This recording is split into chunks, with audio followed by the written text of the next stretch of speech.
Welcome back to Education Matters. Did you correctly answer B, Hyde County? Hyde County, near the Outer Banks in eastern North Carolina, is our state's smallest school district with just 607 students. We're going to continue our discussion now about the new General Assembly with two journalists who have been focused on General Assembly and education issues for several years here in North Carolina. Liz Schlemmer, our friend, is making a return visit to the show, our education policy reporter at WUNC Radio. Next to her is Billy Ball. Billy is the managing editor of NC Policy Watch, which is recently a new role for you after exclusively covering education for the last few years. So welcome both of you to Education Matters. So as you start talking to Rob, and you, as well as you know, because you're going to be down there this week, I'm sure, both of you and the State Board of Education this week, General Assembly's back. And they will convene in earnest later this month. Both of you have covered this in the last few years, and I'm going to ask a similar question that I asked Rob. How different do you think, and I'll start with you, Liz, how different do you think things will be this session versus previous years with the balance of power a little bit different? Well, I posed that question to one Republican lawmaker who said, well, I think we're going to see much of the same in terms of policies, but we're going to see a lot of different players in this session. There were a lot of education leaders, Republicans, who are not coming back.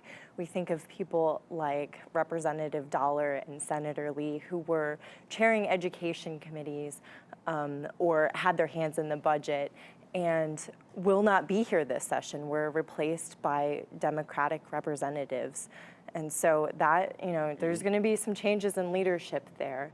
And then there are also a number of Democratic representatives who are coming in who campaigned on really big education platforms. But then the question is, will they receive seats on committees? Will they be able to have any play and any power in enacting some of the things that they ran on? Right, and I mean, I should point out, and I think our viewers know this, the supermajority is the only thing that changed. I mean, Republicans are still firmly in control, firmly in the majority. There's, the Speaker, the Senate President, the committee chairs, the committee assignments, all those things. So, Billy, what about, I guess, same question for you. What do you think? I mean, we're going to, is this going to be we're going to see a rebirth of bipartisan cooperation at the General Assembly? That would be something to see. I don't know. I wouldn't go that far. But, Liz makes some great points about new leadership coming in and how we see these committees shake out. I think that'll be really interesting to see. But also, particularly with the Republicans' loss of the veto-proof majority, one of the most obvious things we're going to see is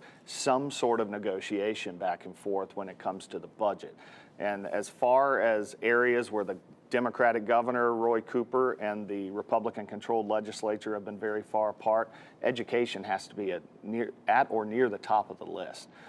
So I think we're going to see some back and forth about teacher pay, some talk about vouchers, and other school choice measures that when you saw the governor's budget in recent years and you saw the legislature's budget, they were very, very different. In past years, the governor's budget, you could argue as soon as it came out, to be quite honest, was dead on arrival. Right. Now you're going to have to start in some way looking at the governor's budget and seeing which of these ideas seems like they're going to make it to the finished product from the legislature. Right.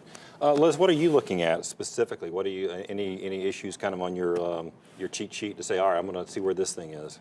Well, there were a number of issues that were discussed last session that didn't come up with a lot of successful legislation, things like school safety. There was a school safety committee, and there was more funding put in for school resource officers, but not as much for mental health support or for more regulation of those school resource officers, things like requiring training for them. So we might see more school safety measures again. And then also in finance, there was an education finance reform committee that has been extended to this year, and that's to look at not how much schools are funded, but how they're funded and potentially giving them more flexibility.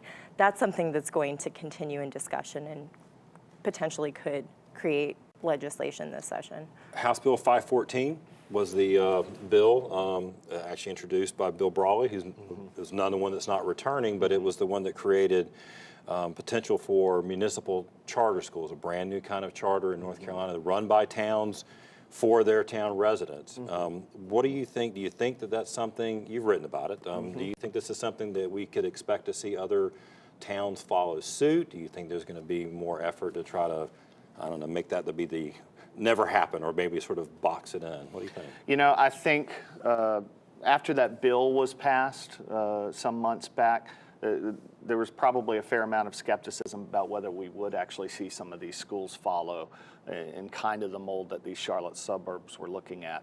But, you know, one of the technical corrections bill changes that we saw some weeks ago involved allowing these schools outside of Charlotte to get involved in those state benefits that were not going to be available to the teachers in these schools. So I think it's much more likely today than it was a few weeks ago. I think that that was going to be a major sticking point. And yeah, I think it's very likely we start seeing some local bills along that path. And it'll be interesting to see where they show up. Obviously, this is a very urban district in Charlotte and the suburbs. You know, could we see something like that in Wake County? Could we see something like that? Which would be a more in obvious parts sort of the state? next year. Like you said, it's got to be a place where there's a lot of charters already, or an appetite for it. So now this was a local bill. You and I were chatting before we got started. Local bills, if they are truly local bills, which is, again, that definition gets stretched a little bit in these days, don't have to go to the governor for a signature, so he can't veto them. Do you think this is something that could be more common? Well, it's one hypothesis that might be floating around. You know, it's one way that Republicans could get around the veto power that Governor Cooper now has. So we could see more local bills like that with the town charter school. And, you know, on the flip side, we might also see a little bit more bipartisanship in some specific areas and some bills here and there.